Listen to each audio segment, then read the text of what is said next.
Welcome to the Going North podcast, where you will be informed, encouraged, and empowered to embrace your dreams and advance in life through authorship. I'm your host, best-selling author of the book Stay the Course, and certified leadership trainer, Dom Brightman. Be sure to check out the goods and services from every guest, as well as the host himself, yours truly. Now let the fun begin.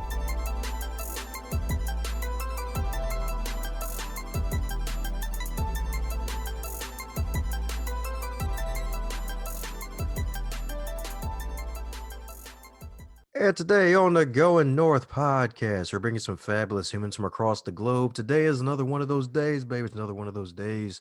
Got to thank the fabulous Eminem himself, Mr. Mickey Mickelson of the Creative Edge Publicity Crew, baby. That's right. Because we got another fabulous author who is one heck of a powerhouse. Because my goodness, this fabulous lady right here, my goodness, y'all. After surviving the loss of her husband, this fabulous lady right here found her muse in the stories of her beloved, and she penned his work. And the books that she writes are born from the love and collaboration between her talents and her late husband's imaginings. And their creations have yielded Amazon bestsellers. You heard that right, folks. Amazon bestsellers. So more than one, folks.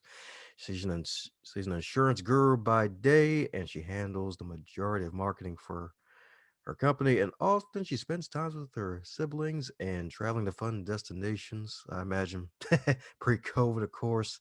And she's a beloved aunt, an avid reader, reviewer, book blogger, and she's also got her own YouTube channel with all of the Let's Play series of certain video games. So let's give it up for the fabulous SF herself, Miss Sahara Foley. How you doing today, ma'am?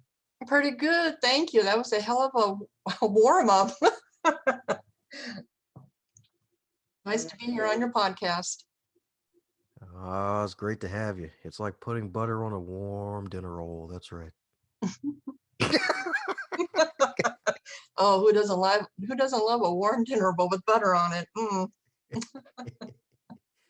That's right. That's what we humans are. We all need buttering up every now and then. Yeah, we do.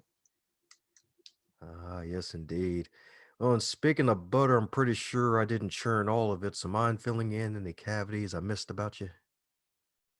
Yeah, you filled in more than I thought you would, to be quite honest, especially bringing up my YouTube channel. But when I first started publishing, I went with an independent publisher, and I did not end up happy with them, so I left. And with a friend of mine, we started our independent kind of publication. Just is 4 of us now in it, an independent publishing company that's just for our books, called Norm's Triad Publications. But other than that, you filled in pretty much everything. I missed traveling, I can tell you that. With COVID, I was really looking forward to going to some warm destinations this year, and COVID put a stop to that. Oh, yeah. That's right. The great CV-19, taker of lives, stealer of worlds, eater of worlds. It's come, man. And it's not leaving. And the crusher of economies. Oh, yeah, that too. That's another moniker it has. My God. Like, dude, you think it's one of those old classic professional wrestlers with a bunch of monikers. Like, why are you coming out here? Get in the back, retire, hibernate permanently already. Yes, time to go hibernate, that's for sure. Whew. Well, what I love a bit about your background when I was looking through it, it's really amazing that really when folks, or at least when I like to talk about the business of immortality being authorship, is the fact that this is really what you're doing now is that your husband's still alive through his work that you polished up and made a little more modern with a female spin on some of it to really turn it into best-selling work. Yeah, but the sad part is I was talking to someone about this the other day, is that most of my readers would never know that these were Bob's stories that I'm republishing for him or publishing for him, us. And so I don't know if he would really have the immortality in it, other than the fact that they were his stories, but no one knows who he is. Or not enough people know who he is. Yeah. I just always wonder if he's looking down at me going, girl, you didn't do that one right.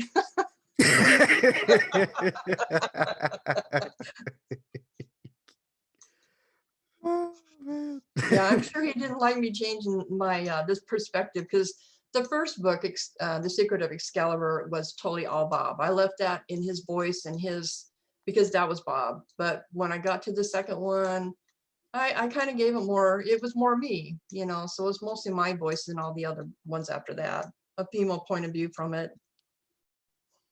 Ah, yeah. And the beautiful thing about it is that as you move closer to your own voice, you actually have a couple novels penned yourself now, if I'm not mistaken. I have 2 short stories that I wrote, yeah. One of them I did as a dare to myself because I wanted to do a writing competition. So I got to do a story, and I woke up with it in my mind and went, oh, cool. And then another one, you know, this was several years ago before I really did any major. None of my other books hadn't even come out yet. Someone said, you want to do a Christmas anthology? And I thought, that means I have to come up with my own story. So there again, it was, I went to bed and went, okay, come up with a story. And I woke up in the morning and it was just like right there. It was, and I always say it was Bob, it was his muse. So, and that was the one that I give away is my reader's magnet, Dean's Choices, the story I wrote. I really like it. It makes people cry, which is what it should do. Ah, beautiful. So, is there any extra apprehension behind writing that short story since it's all you and not you and your husband tag teaming it up? Well, I hate to say, when I did the first one for that competition, which I didn't win, by the way, I knew I wouldn't, but it was just something for me to do. I had such a fear of dialogue. Oh my God, the thought of even penning dialogue just scared me to death. And I thought, how did he ever write dialogue? So I didn't have any dialogue in that book and that short story at all. So when I had to redo The Revenge of Excalibur, because most of that manuscript was gone, I had the very beginning, I had the very end, and all the middle I had to do myself. I learned about dialogue then, and I found out it was so easy. It's like you let the characters get inside of you and they just kind of write it themselves. So I think my biggest fear with him, my biggest fear of this whole thing is that I keep telling myself I'm not a writer because these aren't my stories. So that's something I hold over my head a lot. And my friends always say, no, you're the writer. Well, I don't know. Am I not? What constitutes the writer, you know? Yeah. There you go. It's almost like an auto. It's almost like a biographer, and not an autobiographer. You're basically taking the raw material and polishing it up. Heck, you're taking the marble and making a statue out of it. Yeah. But you know, I belong to a couple of writing groups, and there's a lot of them on there that do the ghostwriting. So are they really any different than me? They just take an idea, you know, someone says, here's my idea, and but would you write it for me? So really, is it any different than that? Ghostwriting? Ooh. That's what I always say. I am the true ghostwriter because I'm writing my dead husband's stories.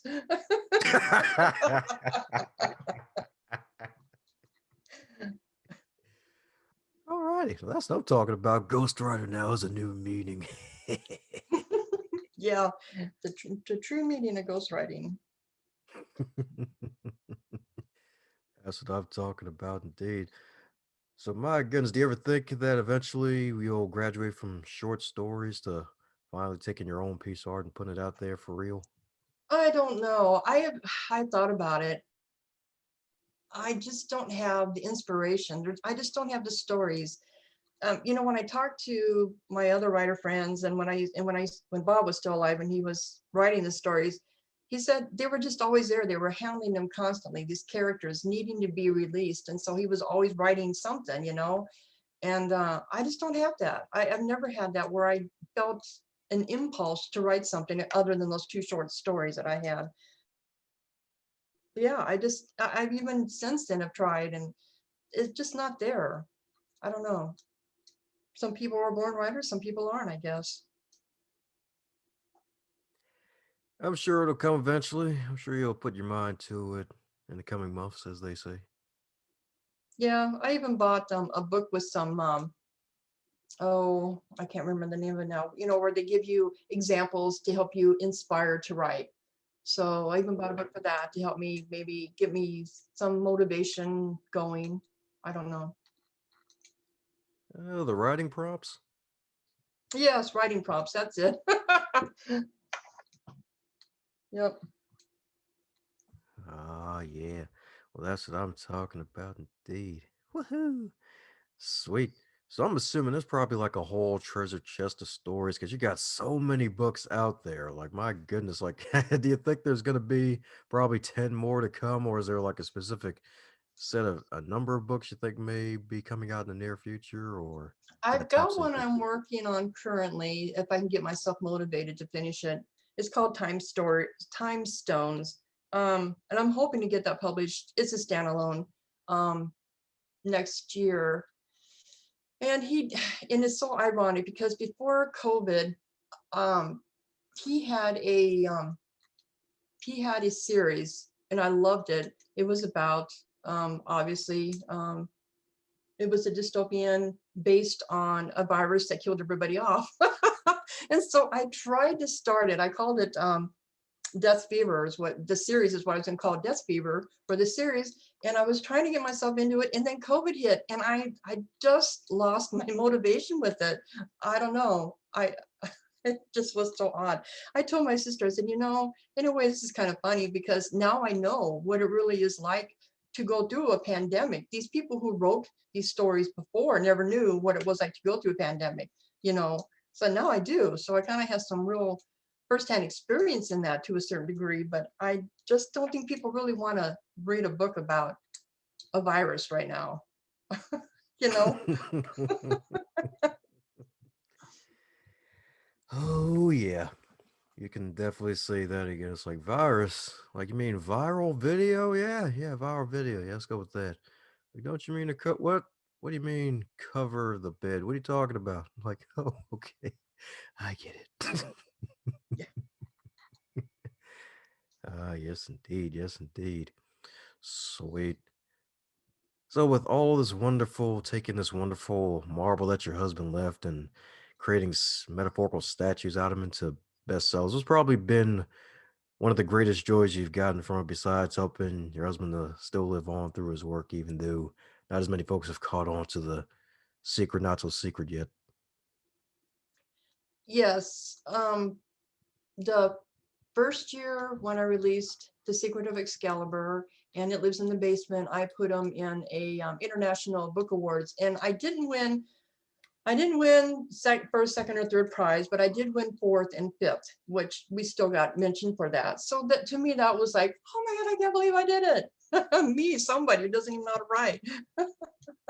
So, you know, so that was, and it's so funny because those are the books that get the weirdest reviews on them. Those are the kind of stories you either like them or you hate them. So, you know, it's like people giving these bad reviews from my horror When It Lives in the Basement, and it's like, but it won an award. And, you know, it had been good at one time. It's almost like that football player kicker that's known to be a bum, but when it comes to game time, they actually make the kick. Yep, exactly. Yep, the one in a lifetime thing. It's like, yep, that's why I keep him around. That four-leaf clover pops out of him eventually. Mm-hmm. Yep, exactly. Ah, beautiful indeed. Beautiful indeed. So, what do you think might help you to become a better writer, to be able to eventually get to where you might want to be? Heck, actually, the better question is, what will be your major goal for all this writing that you're doing at this point? Um, well, back in 2019, I had a major surgery and it really knocked me out of my loop. It took me a while to get back to where I was in fact, I was ready to say no more at all with the writing. Because it was, to me, the writing was my catalyst for helping come over my grief with Bob. And then when I got to, you know, a few years out from them, when I could see the light at the end of the tunnel of my grief, I realized that I really didn't need to do these stories. But I also found that I enjoyed doing them. So I'll probably keep, you know, plodding along at it, putting them out there because they are still good stories, even if they're from 20, 30 years ago, they're still darn good stories. They just need to be probably updated, you know, to more modern time, but they're still good stories. And that's one of the main reasons why I even wanted to do it, is because I loved them. So I know my readers will too. Ah, amen to that. And she's still going, y'all. She's still going. Amen to that. I'm glad you're still alive from that major surgery. And see, because major surgeries are always tricky, depending on what the situation is. Yeah. Well, and it takes a loop out of your body. I mean, you know, just even to bounce back from that, you're never the same after a major surgery, that's for sure. Yeah, exactly. You might be a cyborg afterwards. Yeah. Yeah. Sweet. So, is there a question that you wish you'd be asked more often when you're in interviewee mood? Hmm, I don't know. I really don't. I really can't think of a question. Yeah, I have nothing. My brain is blank right now. I don't know.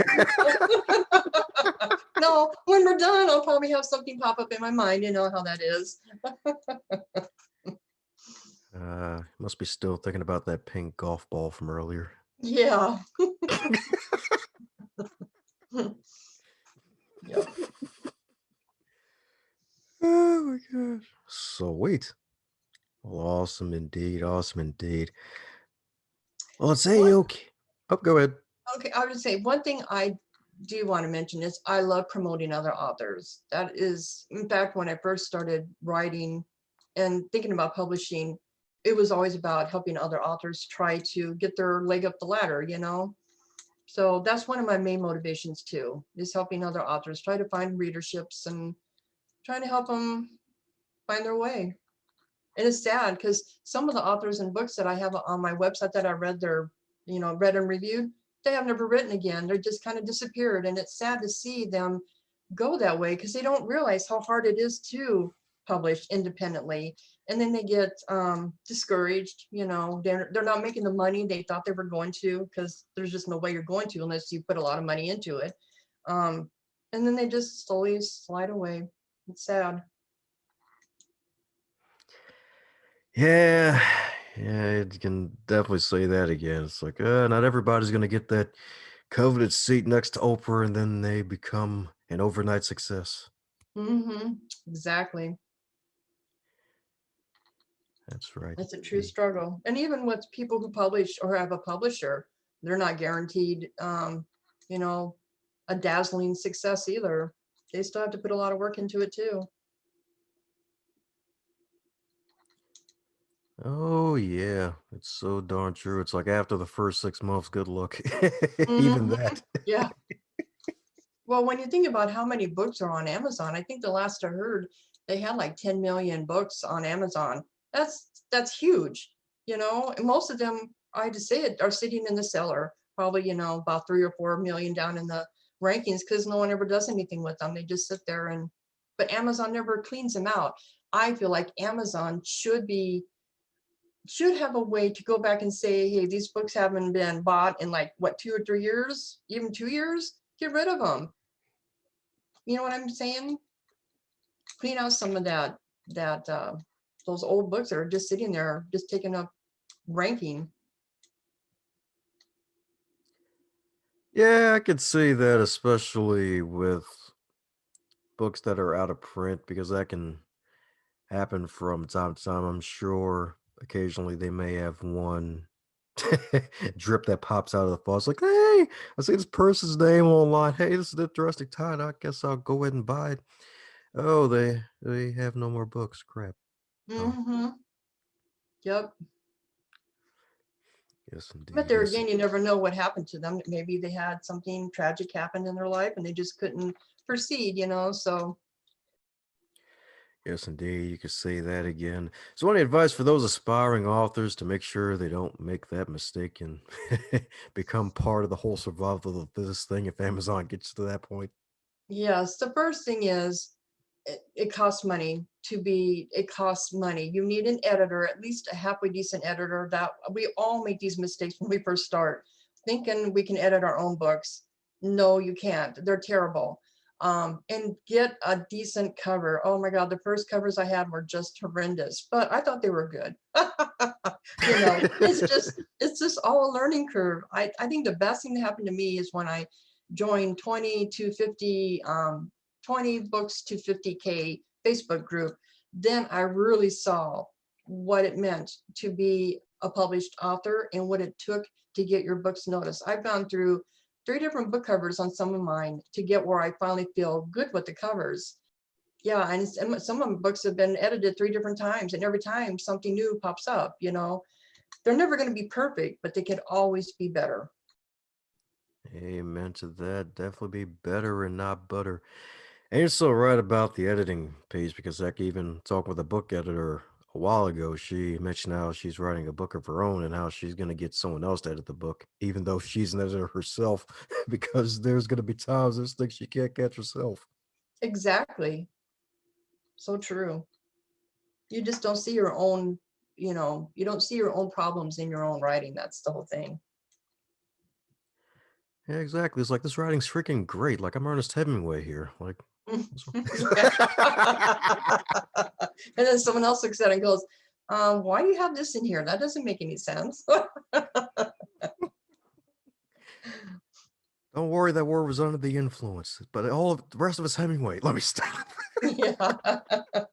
I never wanted to be Hemingway. I always tell people, I said, I am a meat, potatoes, and a side of vegetables writer. I am not going to be fancy or fluid or any of that. I just give you the bare bones plus a little extra on the side. That's a new involvement. So what are the veggies on the side in terms of that? Broccoli with cheese. Ah, good. So what makes it broccoli and cheese with the writing instead of just meat and potatoes with you? Where I probably get a little bit more into character development. I get into their minds a little bit more. That is the thing I did with Bob's stories, is his work, because they were just basically manuscripts, outlines per se. I added character to them. I added habits. I added internal dialogue to them so people knew who they were and they could relate to them. So that's my vegetable on the side, my little flair. I love it.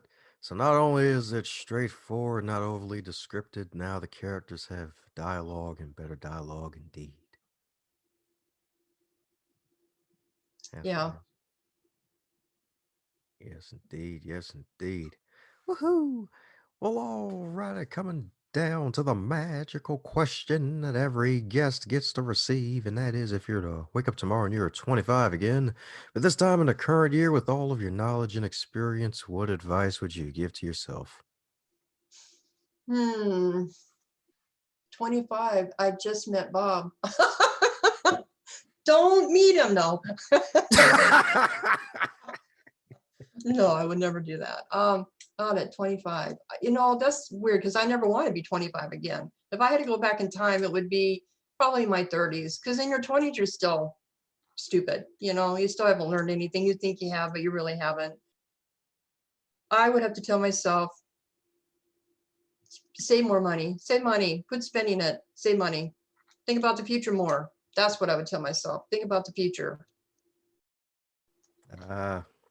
Always solid advice. Always save as much money as you can. Yes, indeed. Especially as the prices seem to rise and the currency doesn't match it. Because most people in their 20s spend money. They don't think about the future.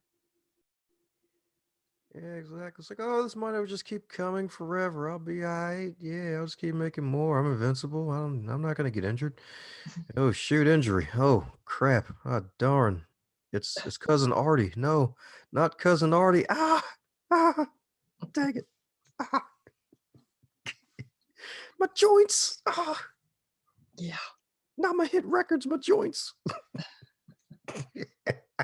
Let's not talk about ache and pains. Aches and pains. No. Yeah, save those for the next novel, right? Yeah.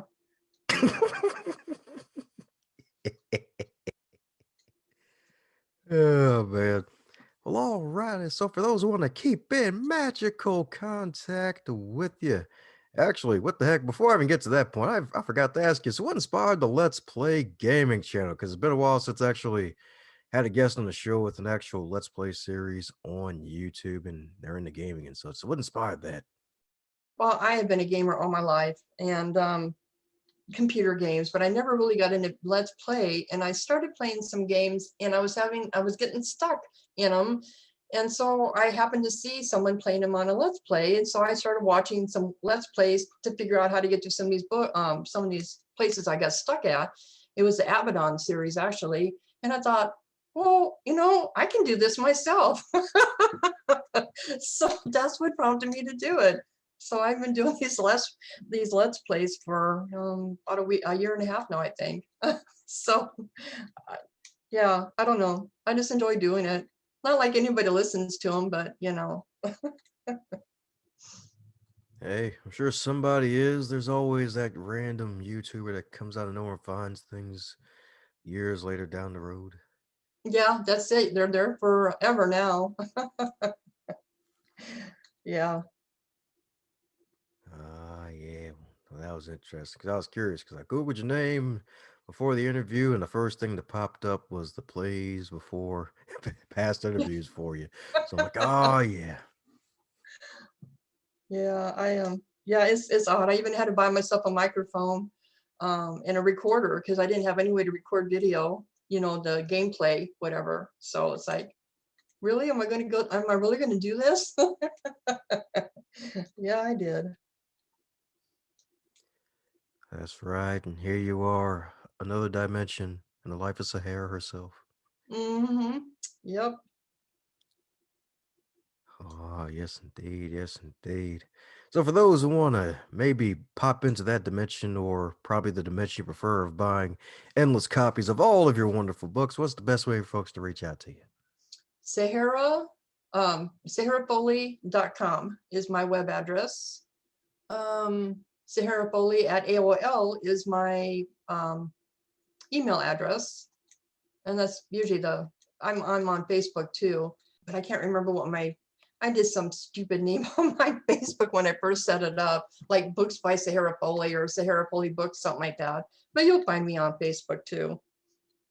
Just type in Sahara Foley. I'm like the only Sahara Foley around. So That's right. No relation to Mick Foley. That's what I'm talking about. yeah, it's my last name and Bob's name that he was known by before I met him. So Sahara is a pen name for him, and Foley is my last name. So I came up with my pen name. And it's a dependable one. Yeah. Woohoo! Well, there you have it, folks. Head over to SaharaFoley.com, click in the show notes, head up to her page, grab some copies of her wonderful books because there's going to be even more to come in the future, baby. More to come indeed. And subscribe to her YouTube channel if you're into the gaming piece as well on the metaphorical chessboard of life, folks. Definitely check it out like a library book. So, any parting words for the folks who've made it to the end, Sahara? Thank you for listening. This is your host, Don Brabin. Hope you enjoyed what you just heard. And if you really did, do me a solid and leave a review if you're listening on Apple Podcasts, on YouTube, wherever you're listening to. And subscribe to hear more because more is coming your way to advance you further than before.